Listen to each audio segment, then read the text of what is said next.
I've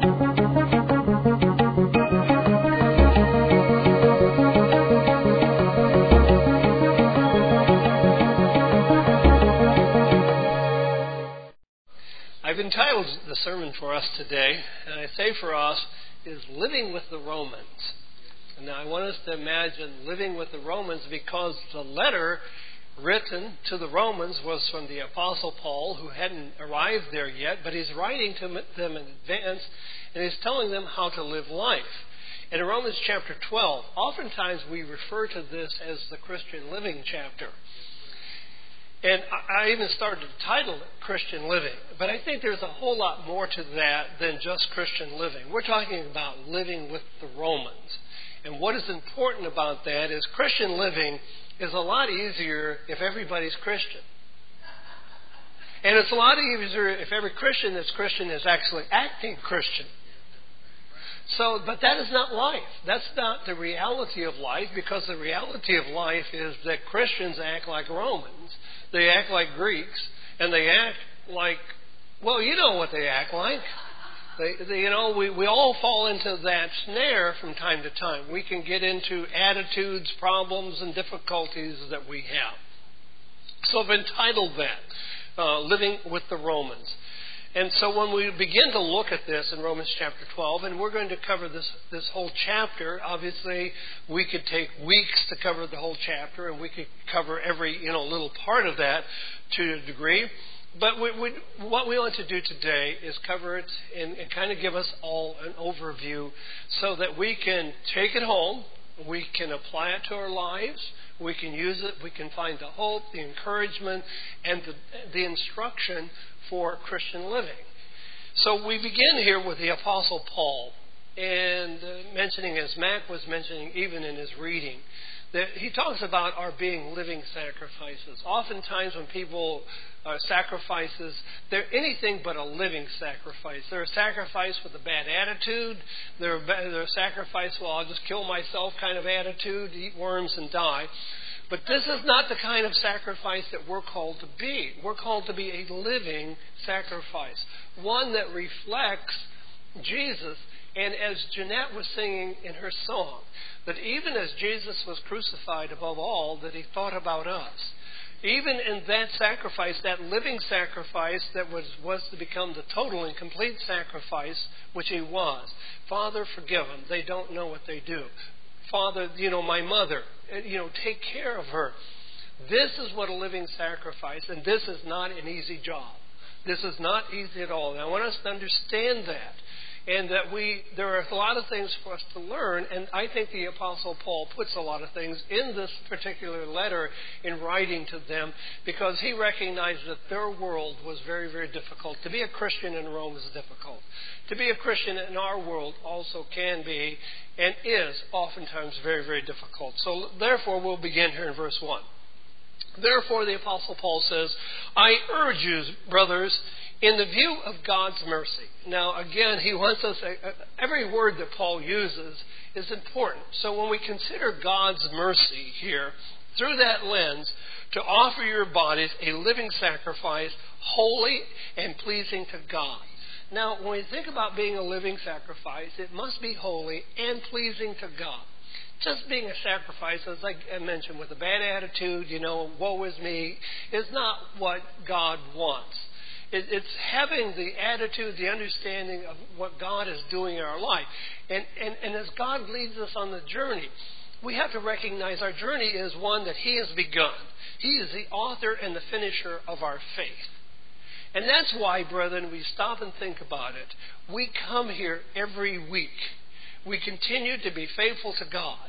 And why do we continue to be faithful to God? Because, brethren, God continues to be faithful to us. God continues new every morning. His mercies he shows to us. And he continues to do that.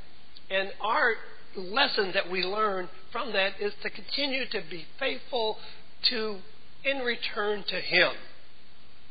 And so we recognize, so we want to be pleasing in his sight. This is your spiritual act of worship. God is saying we worship him when we do that.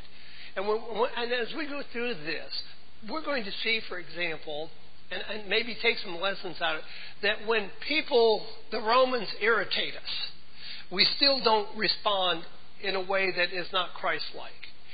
And by the way, when Christians irritate us, we don't do that. You know, we don't respond. We respond in a way that is Christ-like. And you know, people can aggravate us and irritate us. Maybe I'm the only one that gets. But I know my wife and I were having a discussion. I forget who we were talking with. There were other people there present, but it was about, you know, no matter who you are and no matter how good a situation or relationship you have, there are things about people that irritate. Now, I'll save this for their 50th wedding anniversary, and I won't even bring it up. But I would suppose that Mac might have some little irritable idiosyncrasies that Miss Clara has put up with for nearly 50 years. And you see that those little irritations are the kind of things she's thinking to herself, Lord, I am motivated to be able to say to you, I put up with this for 50 years, so you've got to keep me alive and going until we get 50 years under my belt. Because, you know, I mean, how can you feel, well, I put up with this for 49 years. How does that sound? Doesn't sound nearly as good. I put up with this for 50 years. A half a century I put up with this man. I'm not trying to make light of it, but again, it's the things that you learn to overlook and work with and process. So Paul is saying that. So it's an act of worship. And we think about being a living sacrifice. So do not conform any longer to the pattern of this world, but be transformed by the renewing of your minds. Then you'll be able to test and to prove what God's will is, His good, pleasing, and perfect will. Now, there are several things in here for us to understand. We are not to conform, but we are to be transformed by the renewing of our minds. And this is the beauty of Christian living. What took place, 50 years ago, and how we understood things and how we understand them now is different. We talk, for example, well, why can't we be grandparents before we were parents? Because there's so many things that we learn in that. Why couldn't we have all this understanding, when we first married, that we have now, and being able to, we'd have gotten through so many different things, but that isn't the way that God has made things for us. So the renewing of your mind, that you'll be able to test and prove, and it's about God's will. When we think about living sacrifices, it isn't about just doing what we want, but God's will in our life. That's why, brethren, I know it can be a little bit repetitious in a sense. But when we play the Lord's Prayer for our offering, I just love to think that, our Father who's in heaven, thy kingdom come and your will be done. To me, these are powerful, moving words of Jesus. And as I was on my prayer walk this morning, I was thinking about, Lord, help me never grow weary with your good things that you do, because unfortunately, we can grow weary even with good things that God does. And in relationships, that happens in the same way. And so help me not to ever grow weary, where I can't appreciate the beauty of let's say, a new flower popping up, or a song or praise or whatever it might be. Help me never to grow weary of that, but to appreciate what you've done. And never grow weary of your good and perfect will for me in my life, knowing, and as Miss Mack and I were talking about today, she found her bowl. Finally found her bowl, when she was looking. And, she was a bit irritated at herself that she couldn't. I'm just kind of telling her story in my version of it in the light, which might be a little different.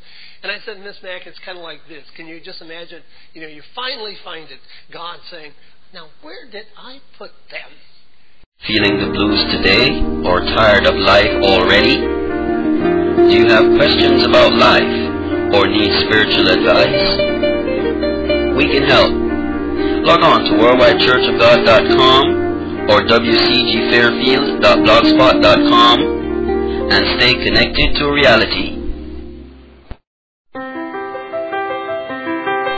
The Worldwide Church of God in Fairfield, Santa Rosa, and Modesto are located in the San Francisco Bay Area regarded as the most prosperous region in the United States.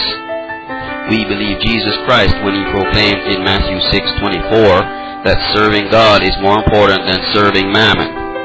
We welcome everyone to come and worship and fellowship every Saturday at the times listed on your screen and on our website, worldwidechurchofgod.com.